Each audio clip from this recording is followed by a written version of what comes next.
¿Querés arrancar?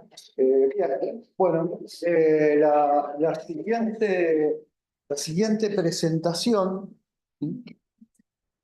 Es una presentación por parte de la doctora Florencia Cesani, que es licenciada en Antropología y doctora en Ciencias Naturales por la Universidad Nacional de La Plata. Actualmente dirige el Laboratorio de Investigaciones en Ontogenia y Adaptación de la Facultad de Ciencias Naturales, siglas LINOA, ¿sí? Se desempeña como investigadora independiente del CONICET y profesora titular de esta facultad. Su interés se centra en el estudio del crecimiento y estado nutricional infantil y adolescente y los factores socioeconómicos y ambientales que lo condicionan. La ponencia se titula Variaciones seculares de crecimiento en escolares de la ciudad de La Plata, una mirada al pasado para entender el presente. Te dejo, Florencia. Gracias, Fabi. Bueno, voy a tratar de ser breve en mi presentación, así porque falta también la de Fabi y no quiero ocupar todo el tiempo. El trabajo de lo que intento que charlemos y discutamos un poco hoy, ya vimos varias cuestiones a lo largo de todo el día, de todas las exposiciones, ya vimos lo importante que es el proceso ontogenético dentro de los estudios de antropología.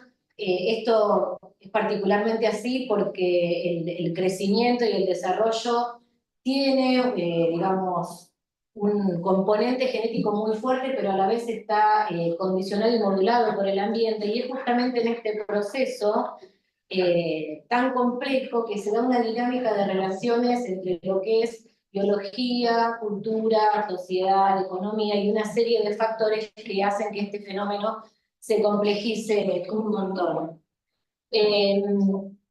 Dentro de lo que son los procesos de crecimiento, uno de los abordajes también del crecimiento es analizar qué pasa temporalmente y a nivel poblacional, es decir, si no el patrón, sino si el crecimiento, las variables de crecimiento se han modificado a lo largo del tiempo. Y es así que surge el concepto de, que ya lo nombramos también hoy en algún momento, de tendencia secular, entendida como las variaciones de crecimiento en una misma población a lo largo del tiempo. Cuando hablamos de tiempo, estamos hablando de varios años, de décadas, incluso de generaciones. Hay dos cuestiones que hacen a la tendencia secular, dos características fundamentales a mi entender, y es que, en primer lugar, no es universal, es decir, no existe tendencia secular en todas las poblaciones. En algunas vamos a encontrar, en otras no. O vamos a encontrar tendencia secular en determinados momentos y en determinados momentos no. Y otra cuestión importante es que no es unidireccional, es decir, que esos cambios no se dan solamente en una única dirección.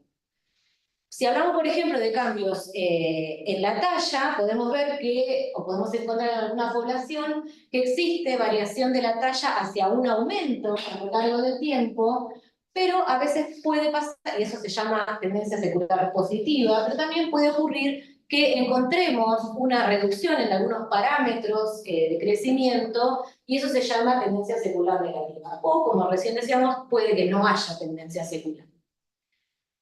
Lo que sí se refiere al concepto de tendencia secular es que el corto tiempo en el cual ocurren estos cambios lleva a considerar que no se deben a cambios genéticos, es decir, que están más vinculados con las condiciones ambientales en las cuales estas poblaciones crecen y se desarrollan, y así se plantea que cuando esas condiciones mejoran, ese potencial genético se expresaría en su totalidad y lograría manifestarse una tendencia secular positiva, y que por el contrario, cuando las condiciones ambientales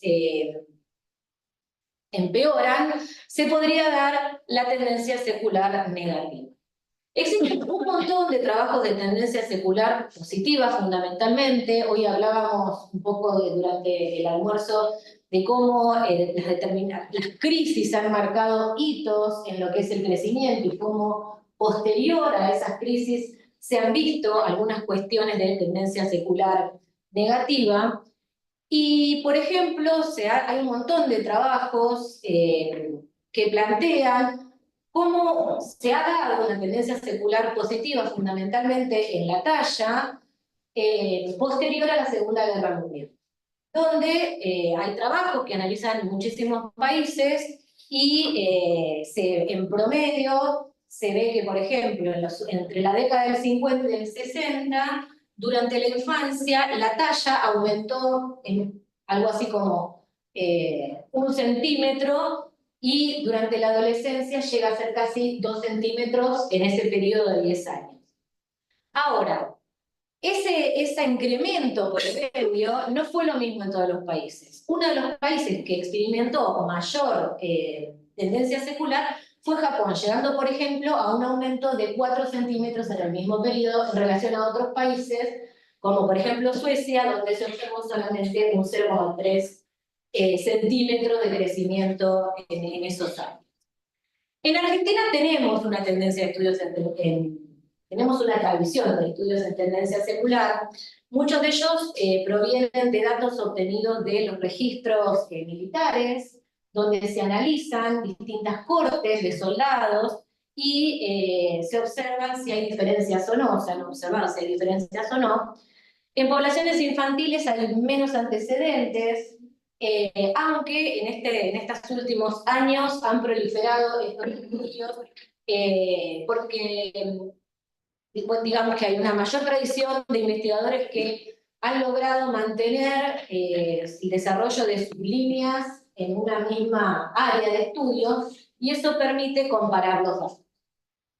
Nosotros desde el LINOA, uno de los últimos proyectos que estuvimos desarrollando fue ver qué pasaba con la tendencia secular en las poblaciones infantiles de la ciudad de La Plata. Por suerte tenemos datos desde el 2000 hacia acá, y también, por suerte, tenemos datos más antiguos, que obviamente no los relevamos nosotros, pero sí están a disposición. Uno de ellos son los datos de CEMET, que era este autor que comentaba Luis, que recién comentaba, que si bien fueron recolectados con otro objetivo, hoy no sirven. Esos datos que están tabulados en publicaciones, que recién Luis comentaba, son más de 15 páginas de datos, lo bueno que tienen es que son datos primarios, y son los datos de peso y talla. Acá no tenemos promedios, tenemos el dato estudiante por estudiante. Entonces, lo que yo les voy a mostrar ahora un poco son los resultados de estos últimos análisis que logro hacer a partir de la obtención de los datos de CENET, con otros datos que fueron relevados en el año 1969 por Kuzminski, que son también niños del casco urbano de La Plata, y datos, nosotros tenemos datos desde el 2000 hasta acá de continuado, pero es una cuestión de sencillez para mí, al menos en esta instancia, decidí seleccionar algunos datos de 2005 y los más recientes que tenemos, que son del año 2019, es decir, datos prepandémicos. Bueno, yo acá les voy a mostrar muy rápidamente, yo quería ver básicamente qué es lo que pasaba con estos datos más antiguos de 1907. ¿Por qué? Porque nosotros tenemos ya publicaciones haciendo comparaciones entre el 69 y el 2005, y tenemos también publicaciones del 2005 y del 2019, es decir, que yo ya sabía, yo ya sé, todavía no, yo ya sé qué fue lo que pasó acá. Entonces me interesaba saber qué había pasado con esto, ¿no? Que son de 120 años atrás. Entonces, digamos que mi punto o mi referencia de oro va a ser los datos de CENET. Entonces, si yo comparo, estas son curvas de crecimiento en peso, manejé solamente con edades que van de 7 a 12 años, esto es en varones. Lo primero que observo es que cuando yo comparo los datos de 1907 con los datos de 1969, si bien se ve que hay diferencias en casi todas las edades, esas diferencias son significativas recién a los 11 y a los 12 años. Pero que cuando comparo los datos de 1907 con los del 2005 y con los del 2019, esas diferencias son significativas a todas las edades. Siendo a los 12 años que encontramos una diferencia, que no, esto es sí, a los 12 años, entre 1907 y 2019, encontrando una diferencia casi de 7 kilos entre ambos momentos. Esta gráfica lo que representa son diferencias porcentuales entre medias. Sí, a diferencia de lo que veíamos acá, donde yo tengo valores absolutos, yo calculé diferencias porcentuales entre medias para saber, para tener una idea de qué es lo que pasaba cuando, por ejemplo, comparo los 7 años con los 12 años. Porque si bien yo veía que acá hay diferencias en todas las edades, obviamente que esta diferencia no es igual que esta. Y una forma de comparar esas diferencias es evaluarlo a través de diferencias porcentuales, es decir, lo llevo a porcentaje y me resulta comparable. Y lo que yo veo es que, si bien esas diferencias son altas, a los 7 años casi un 13%, la magnitud aumenta con la edad, llegando casi a un 17% de diferencias entre el primer momento analizado y los datos actuales. Con la talla lo que se ve es que en los dos primeros periodos, entre los dos primeros periodos, no hay diferencias significativas en ninguna edad. Cuando analizo 1907 versus 2005, encuentro que hay diferencias significativas a partir de los 10 años. Esto ustedes se imaginan por qué también, ¿no? Sabemos que hay una estabilidad de crecimiento en los primeros años y que acá justamente comienza a manifestarse el empuje puberal, ¿no? Con un crecimiento más acentuado de la talla. Y cuando ya analizo datos de principio de siglo con los datos actuales, veo que esas diferencias se manifiestan a todas las edades con una diferencia de 4 centímetros, que si recuerdan lo que yo les dije hoy en la introducción, es casi esa diferencia que se veía en las poblaciones japonesas de Tokio. Pero cuando yo analizo las diferencias porcentuales en relación a lo que veía con el peso, veo que en realidad el porcentaje de variación entre ambos momentos es mucho menor, ya sea en la primera edad analizada como en la última. Fíjense que llega a ver, digamos que la talla aumenta en 120 años un 3,4%.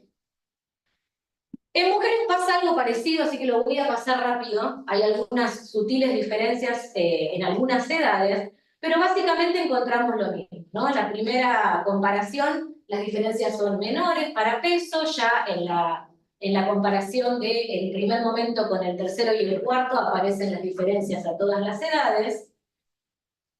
Ahora vamos a ver un poquito las diferencias entre varones y mujeres, pero pasa lo mismo. Hay en el peso corporal de las mujeres hay un aumento muy, muy grande, llegando a un 32% a los 12 años, entre el primer momento y el último. Y en la talla, nuevamente nos encontramos que entre los dos primeros momentos prácticamente no hay diferencias significativas, sí se manifiestan a los 12 años, y a partir del 2005 las diferencias se hacen significativas a todas las edades.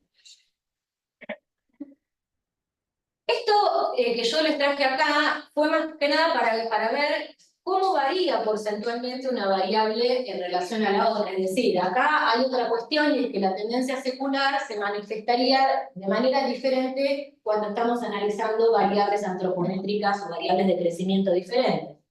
Es evidente que el peso es mucho más variable que la talla, tiene sentido. El peso es una variable mucho más sensible, sí, sensible si se quiere decir, o más variable, y la talla es más conservadora. Y otra cosa que resulta interesante es que las mujeres presentan incrementos mayores que los varones, es decir, que podríamos decir que en las niñas la tendencia secular se manifiesta más agudamente, más fuertemente. Esta gráfica que yo les traje acá, y esa diferencia que nosotros veíamos en relación del peso con la talla, trae aparejado que se modifique el índice de masa corporal. El índice de masa corporal, ustedes saben que es un índice que relaciona el peso y la estatura. y es un índice que en la actualidad se usa para el diagnóstico del sobrepeso y la obesidad. Fíjense que en esta curva, en esta distribución de frecuencia, que la hice muy rápidamente con el AnthroPlus, por lo tanto estos datos están comparados con los datos de la OMS, con un estándar de crecimiento que hoy es el estándar más aceptado incluso por el Ministerio de Salud de nuestro país, donde tenemos que la curva verde, o sea, la más linda, la más prolífica, es la de la OMS porque está suavizada. La curva azul corresponde a los niños de 1907 y la curva rosa es la actual.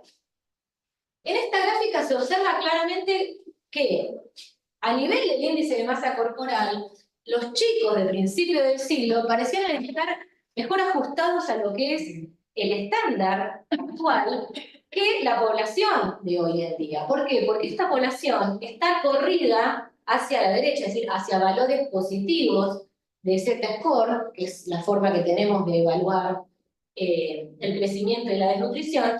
Y yo acá les puse dos puntos de corte, dos líneas, una en el punto 1 y otra en el punto 2, porque son los puntos de corte que utiliza la OMS para definir el sobrepeso y la obesidad. Es decir, en nuestra población, o en la población actual, casi el 50% de los niños están ubicados en valores positivos de esa distribución. Y es más, les diría que casi el 50% de los niños hoy en día debería diagnosticarse como con exceso de peso, ¿sí? Si considera el exceso de peso como la sumatoria entre el sobrepeso y la obesidad. De 1 a 2 serían niños con sobrepeso, de 2 en adelante niños con obesidad.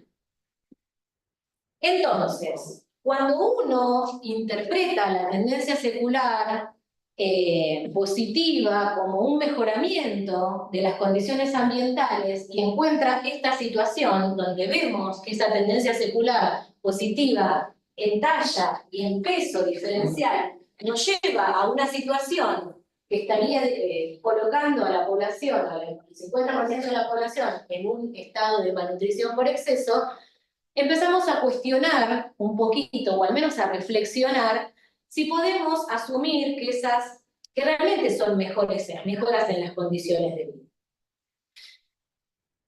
Nosotros en el 2014 publicamos con el grupo un trabajo liderado por Luis Imarey, donde analizamos dos cortes, esto que yo les decía, la de 1969 y la del 2005, acá hay más datos de los que yo analicé al principio, pero fíjense que nosotros en este trabajo, aparte de analizar el peso y la talla, hicimos un estudio de composición corporal a través del análisis de pliegue subcutáneo.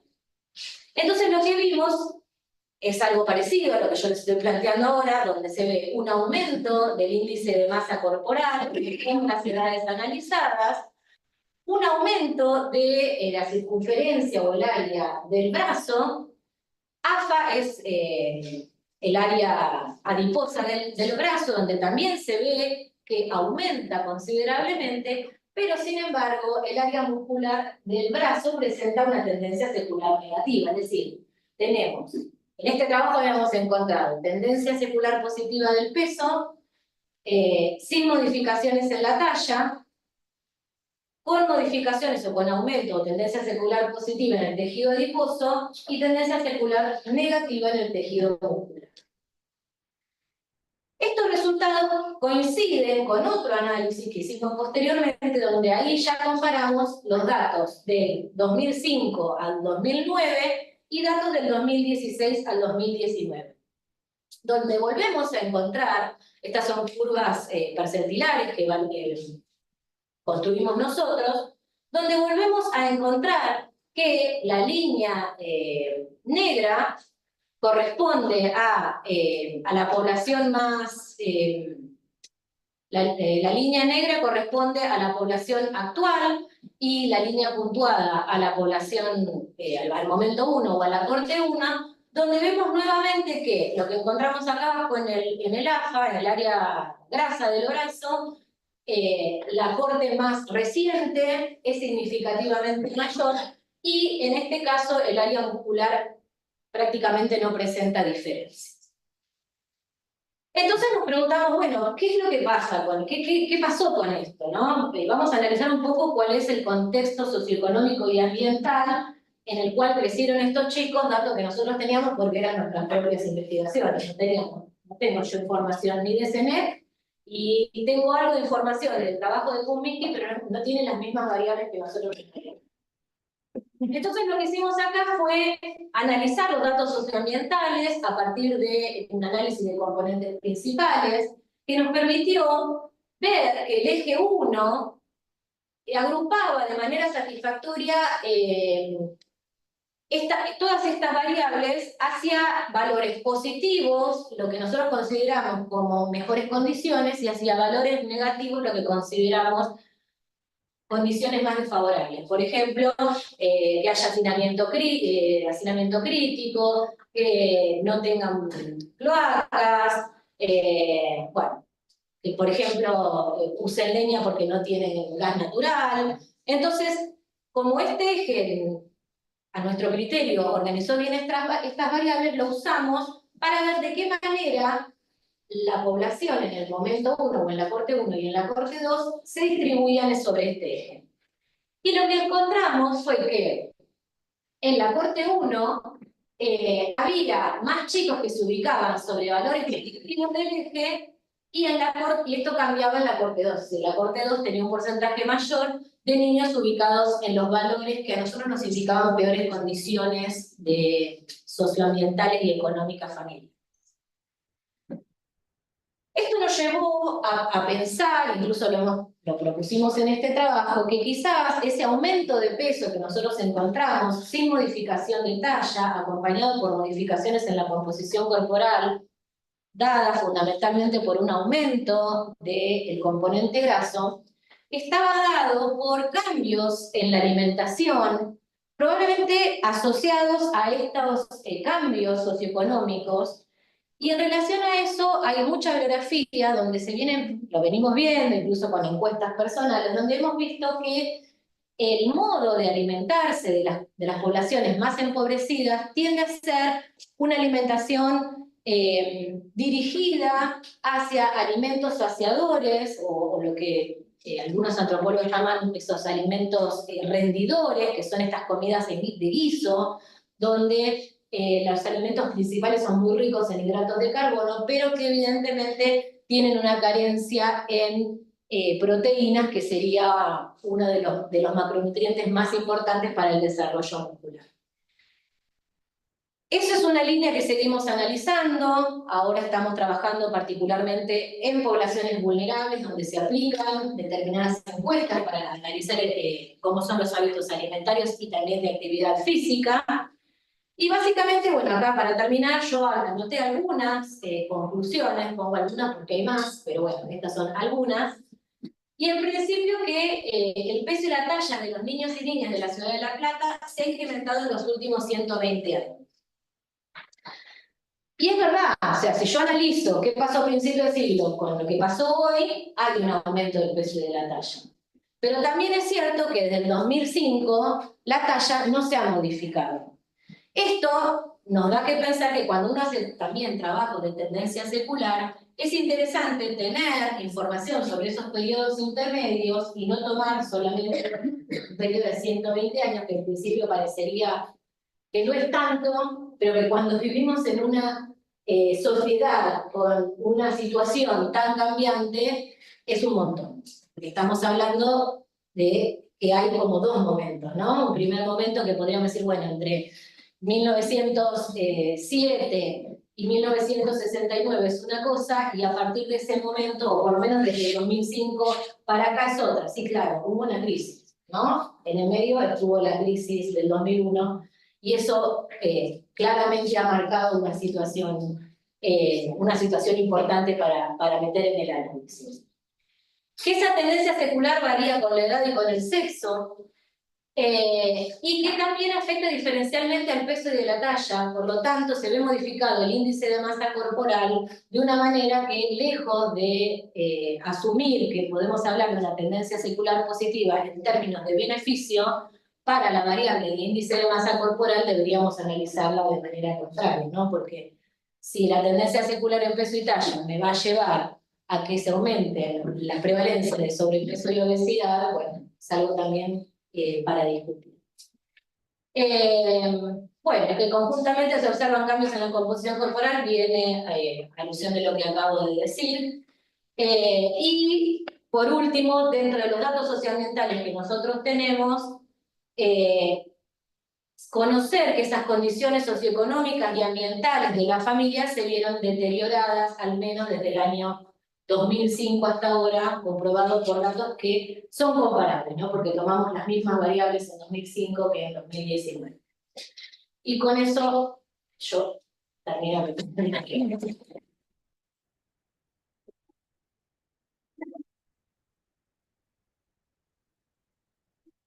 Bueno. Preguntas, hay varias. Yo no sé si acercarles, que se acerque un poco el micrófono, lo que pueda. Sí, primero. Y después vos, Marina. Sí, bueno.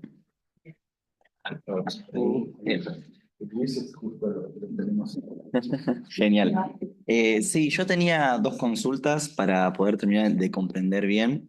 La primera es que en uno de los índices que vos manejás, que en la actualidad, no sé si demarca las condiciones socioeconómicas, pero dos que marcaste particularmente me llamaron la atención. Uno es el de tener huerta propia y el otro el de recolectar madera para fuego. Mi pregunta es, si esto demuestra que normalmente cierta gente de condición, de ciertas condiciones, tienen que recurrir a eso o se repercute directamente en las condiciones de alimentación. Las dos cosas, ¿no? Las dos cosas. Pero en realidad, de la manera que está pues, preguntado, la tenencia de huerta o animales para consumo se considera, a ver, ninguna variable socioambiental puede ser o debería ser analizada aisladamente. Como un indicador en sí mismo. Como un indicador en sí mismo. Por eso uno elabora ese eje, si se quiere, que es la forma que nosotros encontramos de analizarlo. También podemos analizar variable con variable. Pero bueno, una de las formas de resumir toda esa información que nosotros tenemos a nivel socioambiental fue elaborar estos componentes principales y vimos que corría bien y dijimos, bueno, tomemos este eje como medida de bienestar socioeconómico. En otros trabajos hemos utilizado los dos ejes. Entonces también nos permite analizar o, digamos, definir distintos contextos. ¿Por qué? Porque en general uno asume, digo asume porque a veces se equivocan las asunciones, que este indicador de huerta y de cría de animales normalmente está asociado con el uso de leña, con no tener fososiego, es decir, con la carencia de un montón de servicios que te da una idea de ruralidad entre comillas. Exactamente, de ruralidad entre comillas. ¿Qué ocurre? Estos datos que nosotros estuvimos analizando abarcan todo el Partido de La Plata, no solamente ponerle el periurbano productivo. Pues si nosotros habláramos del periurbano productivo, yo te estoy diciendo, te digo, sí, evidentemente hay zona del periurbano productivo en el cual quizás no tenés cloacas porque no te llegó la cloaca, pero vivís en el Gran Bel. ¿Me explico?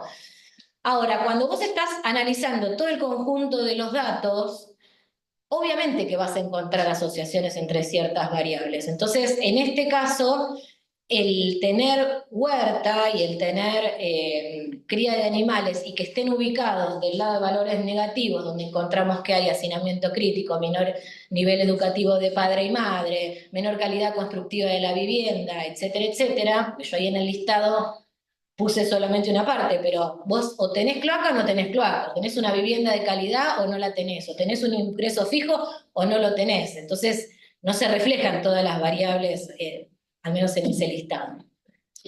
No sé si Sí, te comento algo para entender un poquito los componentes principales. Vos cuando tenés ciertas variables, es normal que muchísimas variables se correlacionen entre sí. Eso te permite trabajar con los componentes principales. En este caso, muchas de esas variables podrían ser, digamos, servicios, pero muchas otras son derechos básicos, ¿sí? Están todo en ese. Entonces, bueno, el desafío es también encontrar patrones como para tratar de explicar qué es lo que está pasando en cada situación. Claro, porque no tengan condiciones. Yo también lo pensaba un poco con la parte de soberanía alimentaria, donde uno produce alimentos de calidad a partir del uso y no tiene que comer, no sé, hiperproducidos todos los alimentos. Y también es un buen indicador de proteína o de carbohidratos directos. En ese aspecto dije, bueno, me sonaba raro, pero claro, es un indicador a partir de otras condiciones. No dije que los datos son recolectados en escuelas públicas, ¿no? Eso no es un dato menor, lo digo porque también está marcando un nivel socioeconómico. En Punta Indio, digamos que la situación es completamente distinta, digamos, la ruralidad no, se asociaba con mejor talla, más cantidad de músculo. Sí, sí, un poquito, para que escuches.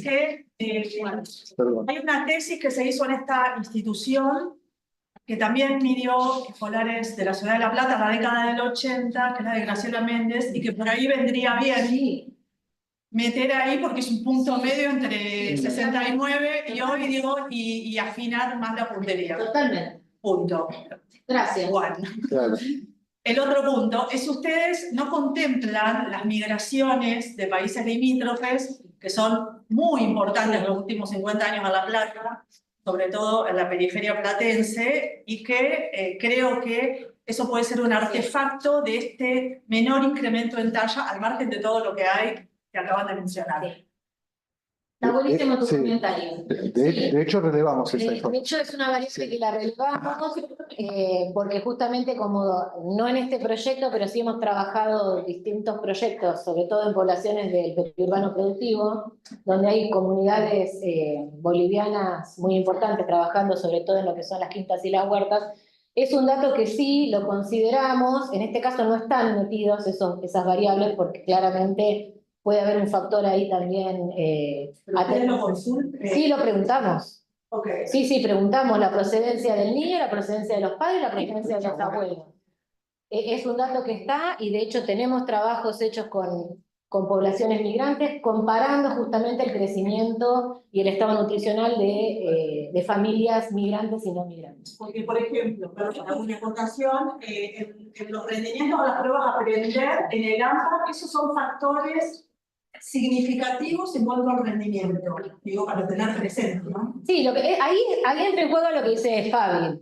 Hay variables correlacionadas que tienen que ver con que en general las familias migrantes, y no solo migrantes, porque por ejemplo el periurbano productivo tenés mucho japonés, que no es lo mismo que las familias bolivianas. No.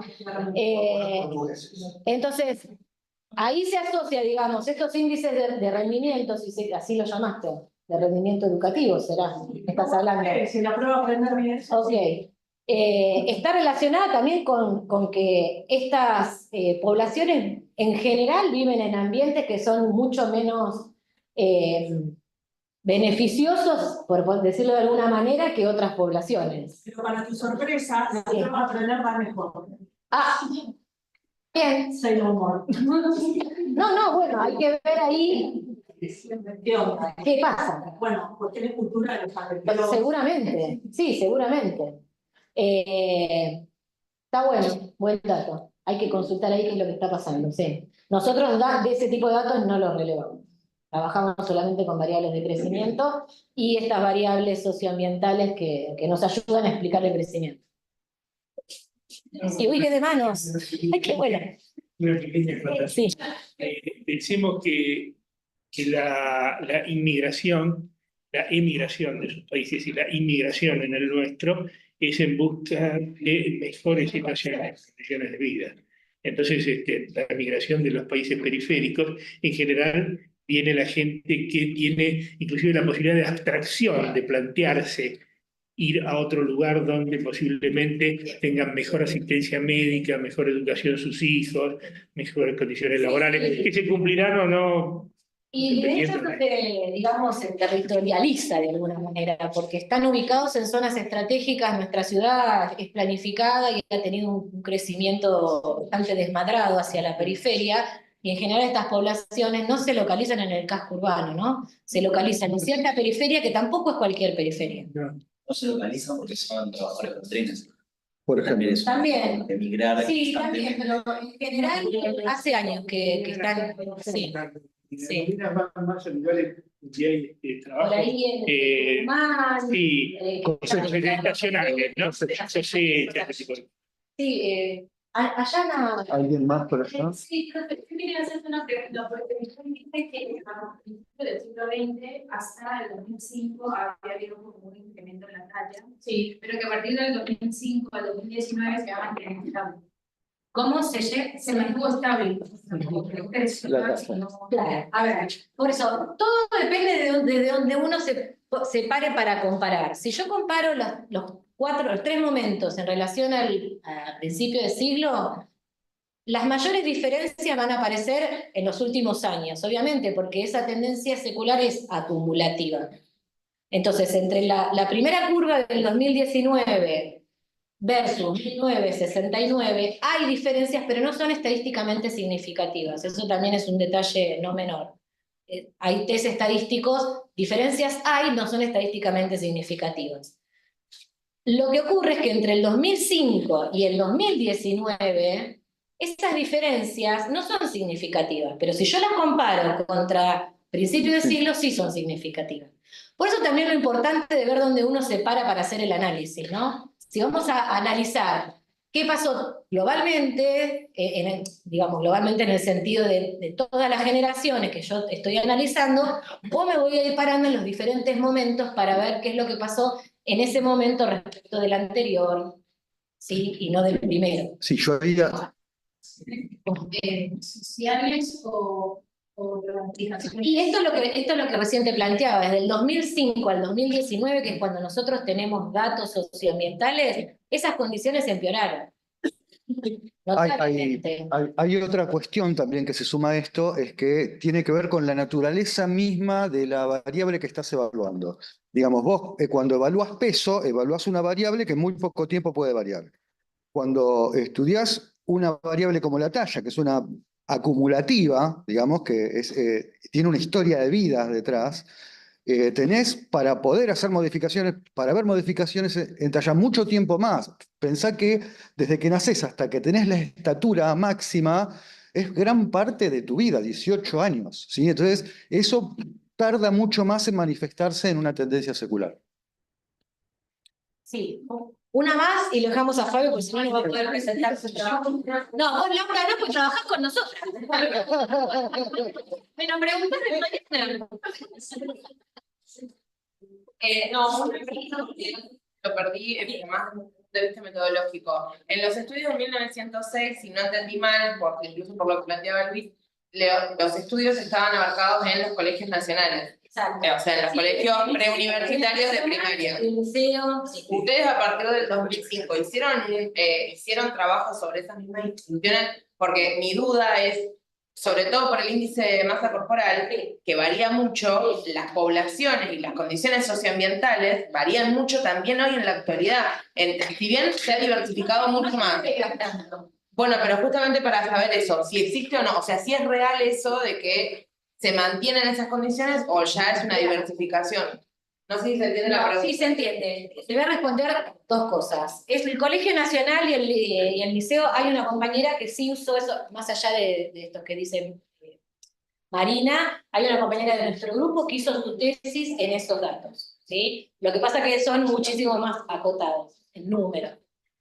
En estos datos que están acá no corresponden exactamente a escuelas de la universidad, sí de todo el casco urbano, ¿sí? De todo el casco urbano, incluso de algunas poblaciones, por ejemplo, linderas al casco urbano, como puede ser Alto de San Lorenzo, Los Hornos.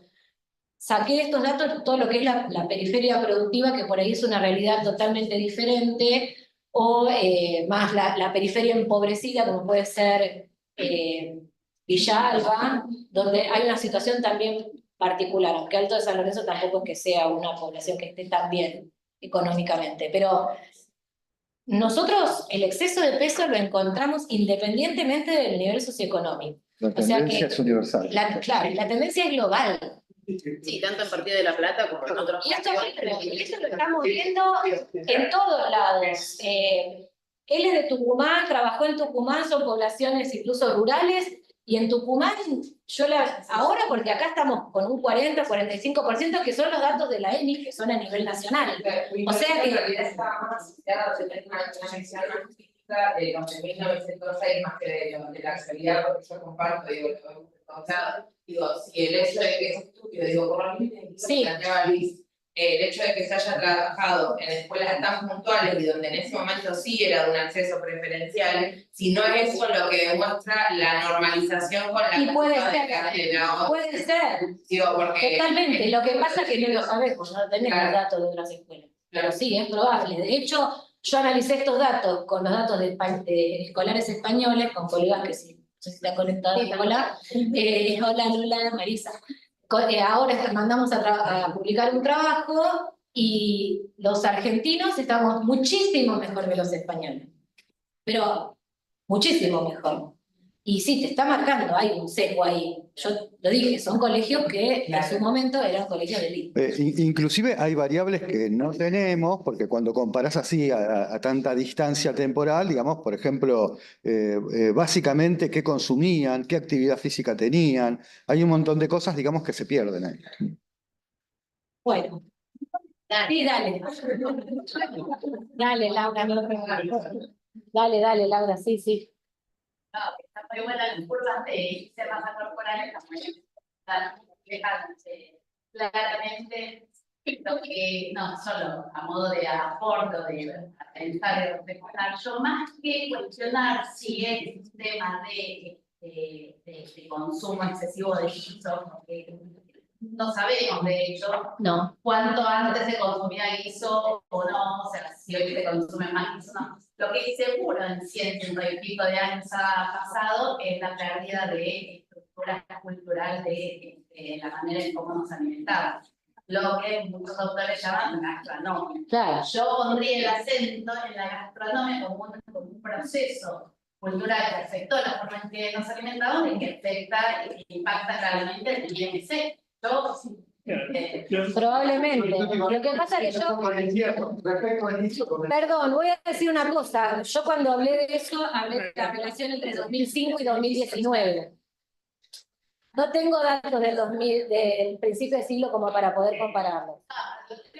Pero está bien, seguramente. En relación a lo que estás comentando, yo le decía a Fabi, es antes y después del chiquito. ¿De qué? De chiquito.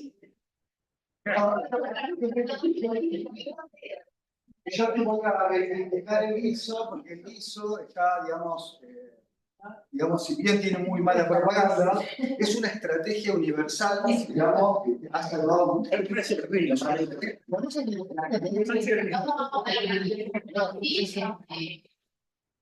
Bueno, agradecemos a Florencia por su presentación.